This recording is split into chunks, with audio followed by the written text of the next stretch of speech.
नमस्कार दोस्तों, मेरा नाम विपिन कुमार और आप देख रहे हैं मैथ विजार्ड्स। इस वीडियो में हम साइंस के कुछ क्वेश्चन करेंगे जो कि इंडियन आर्मी, कोस्ट गार्ड और रेलवे ग्रुप डी के लिए फ़ायदेमंद होगा। ठीक है, जो कि एक बुक है इंडियन कोस्ट गार्ड, आपको दिख रहा होगा, भारतीय तटरक्षक। ठीक है, यानी कोस्ट गार्ड भर्ती परीक्षा मॉडल सॉल्व पेपर है। ठीक है, और बहुत ही अच्छी ये बुक है, अरिहंत का बुक है। ठीक है, ये कोस्ट गार्ड के लिए स्पेशल बुक है। तो इसी माध्यम से आज हम साइंस के कुछ ऑब्जेक्टिव क्वेश्चन को करेंगे। ठीक है, और फिजिक्स, केमिस्ट्री, वाई तीनों को हम एक एक चैप्टर करेंगे इसमें। ठीक है, तो हम पहले फिजिक्स के क्वेश्चन चेक करते हैं। ठीक है, चलते हैं। अरे दोस्तों देखिए, क्वेश्चन नंबर 14 यानी कि पहला नंबर क्वेश्चन इस वीडियो का। प्रत्येक मात्रक है तो दूरी का मात्रक है। हार्टेज क्या मापने की यूनिट है? तरंगों की आवृत्ति की। लंबाई की न्यूनतम इकाई है हॉर्मीमीटर। बल का विमीय सूत्र होता है mL/2। ठीक है, 18 नंबर देखिए, शक्ति का विमीय सूत्र है mL²T−3। ठीक है, 19 नंबर देखिए, निम्न में कौन सा सदिश मात्रक नहीं है? विस्थापन। निम्नलिखित में से अदिश राशि है ताप। निम्नलिखित में से सदिश राशि है संवेग। रक्तदाब नापने के यंत्र का नाम है स्फिग्नोमीटर। ठीक है, चलते हैं नेक्स्ट क्वेश्चन पे।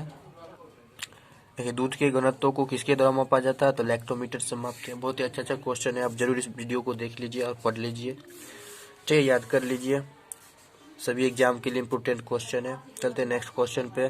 24 नंबर देख लीजिए, क्या है? मैनोमीटर के द्वारा किसकी माप की जाती है? तो गैस की दाब को मैनोमीटर से मापते हैं। ठीक है, चलते हैं 25 नंबर पे। देखिए दोस्तों, 25 नंबर क्वेश्चन है कि इधर हम थोड़ा कर लेते हैं।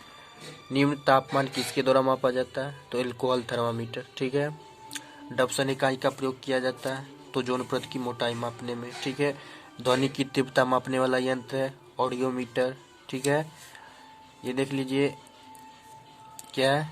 एनीमोमीटर से मापन किया जाता है तो पवन वेग का। जूट, देखिए जूट का पता लगाने वाला यंत्र क्या है? तो पॉलीग्राफ। ठीक है, चलते हैं नेक्स्ट। देखिए, कुछ क्वेश्चन छूट गया था पीछे, उसको हम दिखा रहे हैं आपको। पहला नंबर क्वेश्चन कि निम्नलिखित में से कौन द्रव्यमान की इकाई नहीं है? तो डाइन है। ठीक है, बल का मात्रक होता है केजी मीटर प्रति सेकेंड स्क्वायर भी होता है, न्यूटन भी होता है। कहते हैं फैराडे किसका मात्रक है? तो धारिता का मात्रक होता है। उष्मा के यांत्रिक तुल्यांक का मात्रक है तो जूल प्रति कैलोरी। ठीक है, बल का एसआई मात्रक क्या होता है? न्यूटन होता है। दाब का एसआई मात्रक क्या होता है? पास्कल। ठीक है, कुछ और क्वेश्चन है इस चैप्टर के फिजिक्स का, ये सभी क्वेश्चन है, इसको अच्छे से याद कर लीजिए, जो कि चैप्टर का नाम है मात्रक एवं मापन। ठीक है,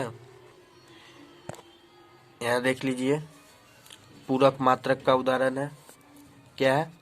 घनकोण। ठीक है, निम्नलिखित में किस प्रणाली में विद्युत धारा का मात्रक एम्पियर होता है? तो एसआई प्रणाली में। ठीक है, 10 नंबर देखिए, प्रकाश वर्ष किसकी इकाई है? तो खगोलीय दूरी की।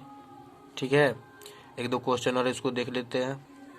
देखिए, ये क्वेश्चन देख लीजिए, एक खगोलीय मात्रक एयू का मान होता है 1.5 × 10⁻11। ठीक है, अब चलते हैं हम केमिस्ट्री की ओर।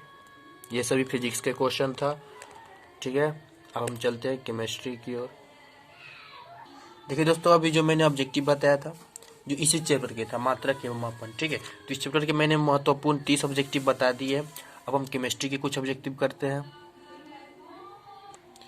देखिए दोस्तों, तो केमिस्ट्री के हम इस चैप्टर के आज ऑब्जेक्टिव करेंगे अम्ल, क्षार एवं लवण। ठीक है, जो कि हम एक एक चैप्टर ले रखे हैं। केमिस्ट्री में हम इस चैप्टर को ले रखे हैं और फिजिक्स में मैंने मात्रक और मापन को ले रखे थे। ठीक है, इसके हम कुछ 20 से 25 ऑब्जेक्टिव करेंगे, निचोड़ ऑब्जेक्टिव। ठीक है, चलते ऑब्जेक्टिव पे। तो देखिए दोस्तों, आपको ऑब्जेक्टिव दिख रहा होगा। केमिस्ट्री का फर्स्ट क्वेश्चन है कि 1 बिलियन जो नीले लिटमस पत्र को लाल कर देता है वो होगा अम्लीय होता है। ठीक है, देखिए, निम्नलिखित में से कौन खनिज अम्ल है? तो ये सभी जितने भी है, हाइड्रोक्लोरिक, नाइट्रिक अम्ल, सल्फ्यूरिक अम्ल, ये सब क्या है? तो ये सभी क्या है? खनिज अम्ल है। 3 देखिए, दही किस अम्ल के कारण खट्टा होता है? तो लैक्टिक अम्ल के कारण खट्टा होता है। ठीक है, यहाँ देखिए, साइट्रिक अम्ल मुक्त अवस्था में पाया जाता है तो नींबू में पाया जाता है। ठीक है, चलते हैं नेक्स्ट क्वेश्चन पे। ये देखिए, सिरके में पाया जाता है तो एसिटिक अम्ल पाया जाता है। अमाशय रस में कौन सा अम्ल पाया जाता है? तो हाइड्रोक्लोरिक अम्ल पाया जाता है। ठीक है, चींटी के काटने पर होने वाली जलन का कारण है फॉर्मिक अम्ल, यानी कि चींटी के डंक में फॉर्मिक अम्ल पाया जाता है। ठीक है, देखिए 11 नंबर क्वेश्चन देखिए, साबुन उद्योग में उपयोगी क्षारक है तो सोडियम हाइड्रोक्साइड। ठीक है, अमाशय में अति अम्लीय के उपचार हेतु प्रयुक्त क्षार होता है, कौन सी होती है? तो मैग्नीशियम हाइड्रोक्साइड। ठीक है। मेथिल ऑरेंज को प्रबल अम्लीय विलयन में मिलाने पर प्राप्त होता है, क्या प्राप्त होता है? तो लाल रंग। ठीक है, चलते हैं नेक्स्ट क्वेश्चन पे। देखिए दोस्तों, आपका 14 नंबर क्वेश्चन है कि निम्नलिखित में कौन अम्ल क्षार सूचक का कार्य नहीं करता है? तो लहसुन। ठीक है, याद कर लीजिए, बहुत ही अच्छे क्वेश्चन है। पीएच मान सूचक है तो अम्लीयता का। ठीक है। शुद्ध जल का पीएच मान कितना होता है? 7 होता है। ठीक है। यदि किसी विलयन का पीएच मान 7 है तो इसका अर्थ है कि यह क्या होता है? उदासीन होता है। ठीक है। एक और देख लीजिए, यदि 18 नंबर क्वेश्चन, अम्लीय विलयन में पीएच का अनुमाप कितना होता है? तो 7 से कम होता है। ठीक है, यानी अगर 7 से कम हो तो वो अम्लीय होता है। ठीक है। चलते अब हम बायोलॉजी कर, इसमें हम कुछ 20 क्वेश्चन कर दिए, 1-2 क्वेश्चन और है उसको हम देख लेते हैं। कि देखिए तो आपको क्वेश्चन दिखता होगा कि किसका पीएच मान सर्वाधिक होगा? तो चूने के, जल का। ठीक है। इन सभी से जो कि पीएच मान होता है ना, इसका सबसे अधिक होता है। ठीक है। अब यहाँ देखिए, मानव रक्त के पीएच मान होता है लगभग कितना होता है? 7 से 8 के बीच होता है। ठीक है। तो केमिस्ट्री के हम अम्ल और क्षार लवण से जो भी ऑब्जेक्टिव था, निचोड़ ऑब्जेक्टिव इस बुक में, ओरिएंट बुक में 20 से 25 ऑब्जेक्टिव, जिसमें मैं 20 बता दिया, तो काफ़ी ऑब्जेक्टिव है, उसको अच्छे से याद कर लीजिए। अब हम चलते हैं बायोलॉजी की ओर।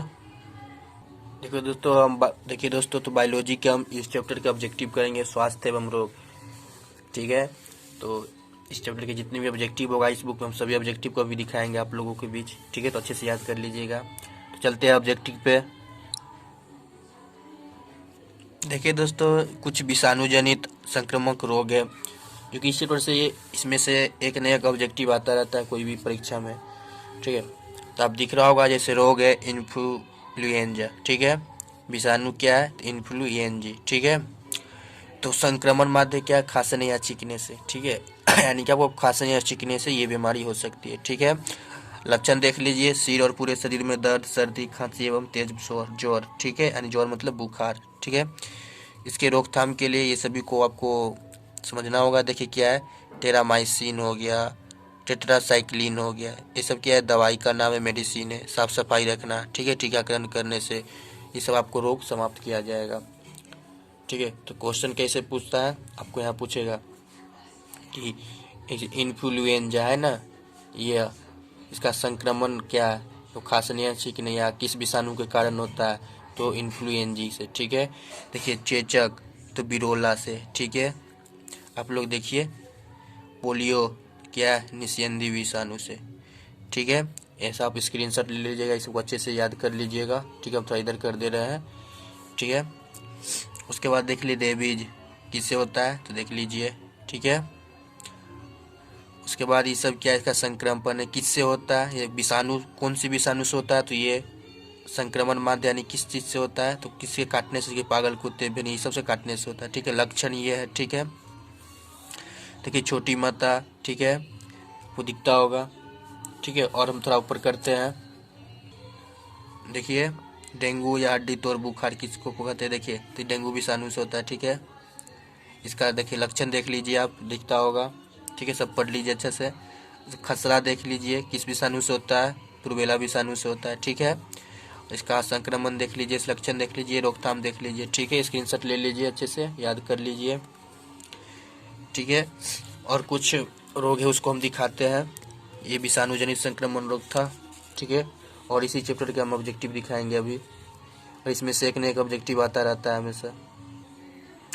देखिए दोस्तों, ये प्रोटोजोन संक्रामक रोग है। ठीक है। देखिए काला जर है। ठीक है। किस रोगाणु, किस सब रोगाणु क्या किसके कारण होता है? किस विषाणु के कारण? तो देखिए लिस्मानिया। ठीक है। तो ये सब आप याद रखिए, ये मेन होता है, ये याद रखिए। ठीक है। ये सब नहीं पूछता है, आपको ये पूछ देगा कि काला जार किस रोगाणु के कारण होता है, तो ये, या संक्रामक रोग क्या है। ठीक है। तो आप ये याद रखिएगा सिर्फ। निद्रा रोग तो ये। ठीक है, ट्रिपेनोसोमा पुरकी। ठीक है। जैसे पेचिस है तो क्या है? एंटामीबा। ठीक है, हिस्टोलिका, ये इसके कारण होता है। पेचिस पूछेगा किस रोगाणु के कारण होता है, तो इसके। ठीक है। पायरिया तो इसके कारण। ठीक है। मलेरिया तो इसके कारण। ठीक है, आप अच्छे से स्क्रीनशॉट ले लीजिए, याद कर लीजिए। संक्रमण माध्य भी देख लीजिएगा, लक्षण क्या है। ठीक है। रोकथाम तो नहीं पूछता है, लेकिन देख लीजिएगा। ठीक है। तो इस वीडियो में बस इतना ही। हम और आपको प्रैक्टिस सेट कराएंगे, साइंस के पूरे करा देंगे प्रैक्टिस सेट, जो भी ये ओरिएंट बुक में है। लगभग फिजिक्स के सारा चैप्टर, केमिस्ट्री और बायोलॉजी के सभी चैप्टर को हम करा देंगे। ठीक है। और बहुत ही अच्छे ऑब्जेक्टिव है। ठीक है, ये कोस्ट गार्ड के लिए स्पेशल बुक है, आपको इंडियन आर्मी और ग्रुप डी सभी के लिए समान है। ठीक है, तो अगर आप कोई भी चीज़ की तैयारी करते हैं तो ज़रूर इस वीडियो को देखें, पूरा देखें, शुरू से अंत तक देखें, अपने दोस्तों में भी शेयर करें। ठीक है, अगर अच्छा लगा तो मेरे चैनल को जरूर सब्सक्राइब कर देना, लाइक कर देना। ठीक है, अगर कुछ आपको गलत लगता होगा तो ठीक मुझे कमेंट भी कर देना, जिससे हम सुधारने की कोशिश करेंगे। ठीक है, चलते हैं, बाय, जय हिंद।